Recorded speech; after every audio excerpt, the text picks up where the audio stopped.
Hazır. Araştırma birimi birazdan lazer ışını ve yüksek hassasiyetli kamera kullanarak havadaki partiküllerin izini sürecek. Bu teknoloji bize havada asılı kalan 0,1 mikrometre büyüklüğündeki mikrodamlacıkları tespit etme şansı veriyor. Deney başlıyor. İlk önce hapşırma.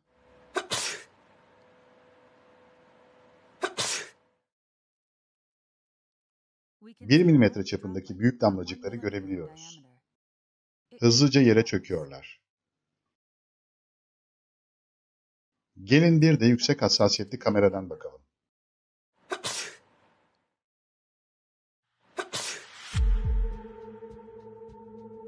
Küçük partiküllerin havada asılı kaldığını ve parıldadığını görebiliyoruz.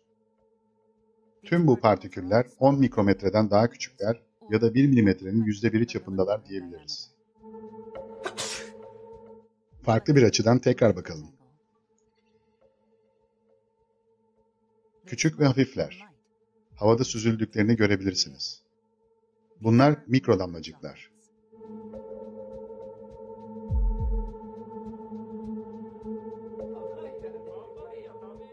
Hapşırmanın bu tür damlacıkların tek kaynağı olmadığını öğreniyoruz.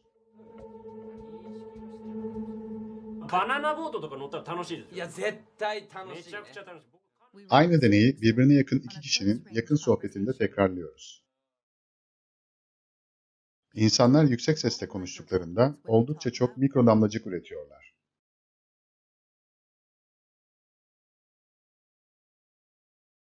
Bu iki kişi arasındaki damlacıklar bulundukları ortamda asılı kalıyorlar, savrulup gitmiyorlar.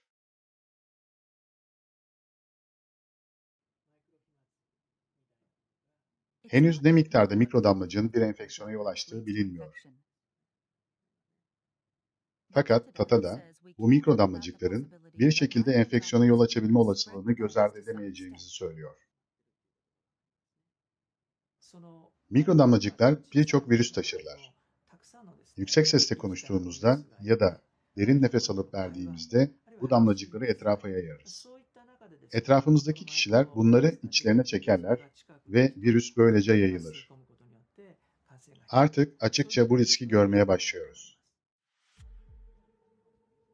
Mikrodamlacıklarla enfekte olma riski, havalandırması yeterli olmayan kapalı ortamlarda daha da artmaktadır.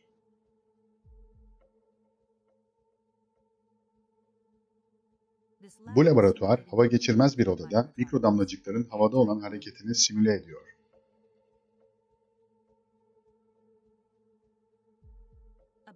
Yaklaşık 10 kişi bir sınıf büyüklüğünde olan kapalı bir ortamda.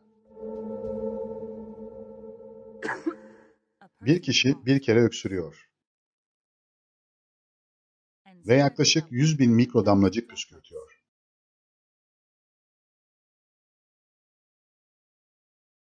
Büyük damlacıklar mavi ve yeşil renkte gösteriliyorlar. Bunların çoğu yaklaşık 1 dakikada yere düşüyor.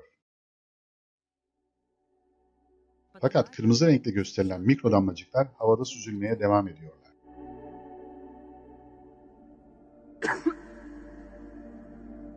Bu simülasyonda sadece mikrodamlacıklar gösteriliyor. 5 dakika sonra, 10 dakika sonra,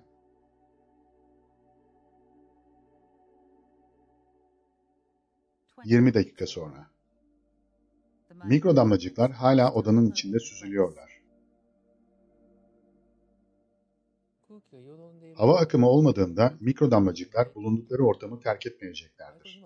Ve bu damlacıklar kendi başlarına hareket edemediklerinden aynı ortamda bir süre kalmaya devam ederler.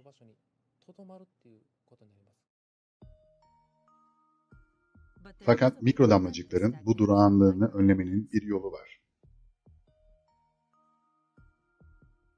Pencereleri açıp hava sirkülasyonunu arttırmanın bu durumu ortadan kaldırmada etkili olduğuna inanılıyor.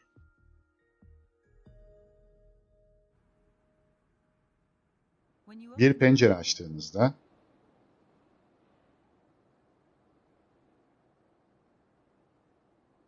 mikrodamlacıklar çabucak ortamdan uzaklaşıyor.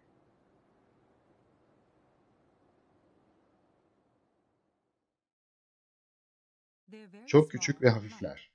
Bu yüzden bir hava akımı onlardan çabucak kurtulmanıza yardım edecektir.